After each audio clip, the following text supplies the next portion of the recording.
আসসালামু আলাইকুম। অনলাইন ক্লাসের পক্ষ থেকে সবাইকে স্বাগতম।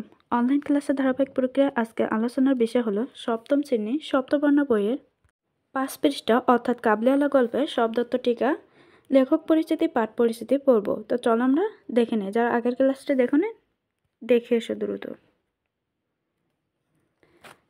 দারোয়ান শব্দের অর্থ হচ্ছে, দারোয়ান শব্দের উচ্চারণ ভেদে হচ্ছে, এটা উচ্চারণ হয় দরোয়ান। কাবুল শব্দের অর্থ হচ্ছে আফগানিস্তানের রাজধানী। তাহলে প্রশ্ন করতে যেতে পারে যে আফগানিস্তানের রাজধানীর নাম কি? কাবুল। কাবুলিওয়ালা অর্থ হচ্ছে কাবুলের অধিবাসী। অতীতের কাবুলের অনেক লোক নানা কাজে এদেশে নিয়মিত যাতায়াত করত। দণ্ড অর্থ মুহূর্ত, নোবেল অর্থ উপন্যাস, সপ্তদশ অর্থ 17, পরিচ্ছেদ অর্থ অধ্যায়, পার্শ্বে অর্থ পাশে, কন্যা রত্ন অর্থ কন্যাকে আদর করে রত্নের সঙ্গে তুলনা করা হয়েছে। ভাবোদয় অর্থ ভাবের উদয়, মনে চিন্তা বা মনে ভাবনা জাগা। ঊর্ধ্বশ্বাসে মানে অতি দ্রুত বেগে। অতঃপুর অর্থ বাড়ির ভিতরের অংশ। অভিপ্রায় অর্থ ইচ্ছা। খোবানি অর্থ বাদাম জাতীয় ফল। দুহিতা অর্থ কন্যা। দ্বার অর্থ দরজা। সমীপন্থ অর্থ নিকটে বা কাছে। অনর্গল অর্থ অবিরাম বা অনবরত। সহাস্যমুখ অর্থ হচ্ছে হাসি মুখ। পঞ্চবর্ষীয় অর্থ 5 বছর বয়সী। প্রুফশিট অর্থ কোনো লেখা ছাপার আগে বানান, বাক্য, জ্যোতিষচিহ্ন এসব সংশোধনের জন্য মুদ্রিত পত্র। মেয় অর্থ ডালিম, আঙ্গুর, বাদাম প্রভৃতি ফল। এই গল্পে খুকির জন্য কাবলিওয়ালা আনা জাতীয় উপহার। খুকি শব্দের অর্থ হচ্ছে কাবলিওয়ালা কর্তৃক খুকি শব্দটির অশুদ্ধ উচ্চারণ।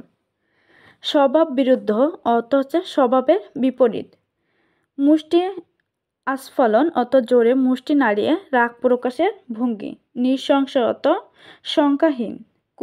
কিঞ্চিৎ অর্থ অল্প। ধারিত অর্থ হচ্ছে ঋণগ্রস্ত। প্রফুল্ল অর্থ আনন্দিত। লড়কি অর্থ মেয়ে। পাঠ পরিচিতি। বিভিন্ন সংস্কৃতিতে বেড়ে উঠলেও মানুষের সুখ দুঃখ, আনন্দ, ভালোবাসা, অনুভূতি অধিকাংশেরই এক। কাবলিওয়ালা গল্পে রবীন্দ্রনাথ ঠাকুর আফগানিস্তানের মরু পরিবর্তে রুক্ষ প্রকৃতি গড়ে ওঠা একজন পিতা এবং নাতিশীতোষ্ণ আবহাওয়া একজন বাঙালি পিতার ভিতরে স্নেহপ্রবণ মনের ঐক্য সম্পর্কে ধারণা দিয়েছেন।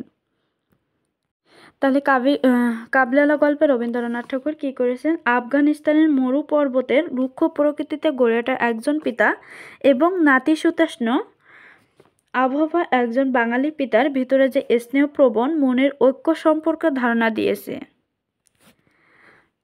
দেশকালের সীমারেখা পিতৃহৃদয়ে স্বাভাবিক প্রবণতা অনেক প্রভাব বিস্তার করে না।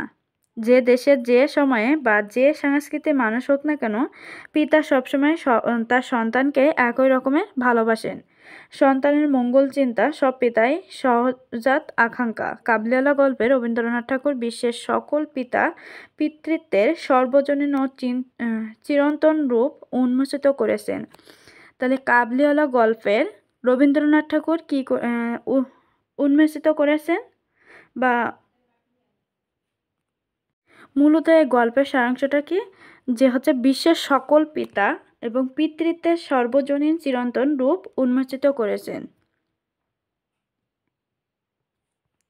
লেখক পরিচিতি।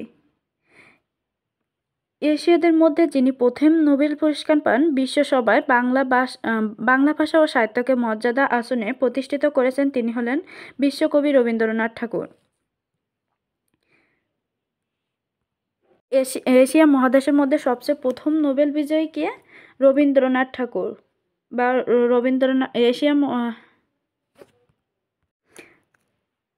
মহাদেশের রবীন্দ্রনাথ ঠাকুর কি পুরস্কার পেয়েছেন? প্রথম নোবেল পুরস্কার পেয়েছেন। আর এই নোবেল পুরস্কার পান হচ্ছে গীতাঞ্জলি কাব্যের জন্য। তিনি 1861 খ্রিস্টাব্দের 7 মে, 25 বৈশাখ 1268 বঙ্গাব্দ কলকাতার জোড়াসাঁকোর বিখ্যাত ঠাকুর পরিবারে জন্মগ্রহণ করেন। তিনি কত সালে জন্মগ্রহণ করেন? ইংরেজিতে হচ্ছে 1861 খ্রিস্টাব্দের 7 মে এবং বাংলা 25 বৈশাখ 1268 বঙ্গাব্দ কলকাতার জোড়াসাঁকোর বিখ্যাত ঠাকুর পরিবারে জন্মগ্রহণ করেন। স্কুলের নিয়মিত প্রাতিষ্ঠানিক শিক্ষা তার হয়নি। 17 বছর বয়সে বিলাতে ব্যারিস্টারি পড়তে গিয়েছিলেন। তাহলে কত বছর বয়সে বিলাতে ব্যারিস্টারি পড়তে গিয়েছিলেন? 17 বছর বয়সে। কিন্তু পড়া শেষ না হতেই দেশে ফিরে আসেন তিনি। কিন্তু স্বশিক্ষা এবং সাধনার একক অবদানে তিনি বাংলা ভাষা ও সাহিত্যকে এত সমৃদ্ধ করেছেন যা কোনো তুলনা নেই। কাব্য, ছোট গল্প, উপন্যাস, নাটক, প্রবন্ধ, সঙ্গীত, সাহিত্যের সকল শাখা তার আশ্চর্য অবদানে সমৃদ্ধ হয়েছে। ব্যাকরণ, ভাষাতত্ত্ব, ছন্দ এবং চিত্রকলাতে তিনি অসাম্য অবদান রেখেছেন। অন্যান্য সাধারণ তার প্রতিভা। তিনি একাধারে সাহিত্যিক, চিন্তাবিদ, শিক্ষাবিদ, সুরকার, গীতিকার, নাট্যকার, নাট্য প্রযোজক এবং অভিনেতা। তিনি একাধারে কি মানে একসাথে তিনি কতগুলো গুণ আছে তার ভিতরে? তিনি একজন সাহিত্যিক, চিন্তাবিদ, শিক্ষাবিদ, সুরকার, গীতিকার, নাট্যকার, নাট্য প্রযোজক এবং অভিনেতা। শান্তিনিকেতন এবং বিশ্বভারতীয় প্রথম প্রতিষ্ঠান গড়ে তোলেন। তিনি শিক্ষার নতুন ধারা সৃষ্টি করেছেন। তাহলে তিনি শিক্ষার নতুন ধারা কিভাবে সৃষ্টি করেছেন? শান্তিনিকেতন ও বিশ্বভারতীয়র মতো প্রতিষ্ঠান গড়ে তোলে তিনি শিক্ষার নতুন ধারা সৃষ্টি করেছেন। রবীন্দ্র একটি দেশপ্রেমমূলক গান বাংলাদেশের জাতীয় সঙ্গীত। রবীন্দ্রনাথের একটি দেশপ্রেমমূলক গান কি? তাহলে বাংলাদেশের জাতীয় সঙ্গীত কে রচনা করেন? রবীন্দ্রনাথ ঠাকুর। রবীন্দ্রনাথের লেখা গ্রন্থের সংখ্যা অনেক। ছোটদের জন্য লেখা বিভিন্ন রচনা সংকলিত হয়েছে কৈশোর নামক একটি সংকলনে। তাহলে ছোটদের জন্য লেখা যাবতীয় হচ্ছে গল্পগুলো কিসের লেখা? কৈশোরক নামে একটা সংকল্পে। তিনি 1941 খ্রিস্টাব্দে 7 আগস্ট এবং 22 শ্রাবণ 1348 বঙ্গাব্দ কলকাতায় মৃত্যুবরণ করেন। তিনি ইংরেজি কত সালে মৃত্যুবরণ করেন? 1941 খ্রিস্টাব্দের 7 আগস্ট এবং 22 শ্রাবণ 1948 বঙ্গাব্দ কলকাতায় মৃত্যুবরণ করেন। ধন্যবাদ সবাইকে সাথে থাকার জন্য। পরবর্তী ক্লাস দেখার জন্য আমন্ত্রণ রইল। যারা এখনো চ্যানেলটিকে সাবস্ক্রাইব করেন দ্রুত সাবস্ক্রাইব করে পাশে থাকুন। ধন্যবাদ সবাইকে।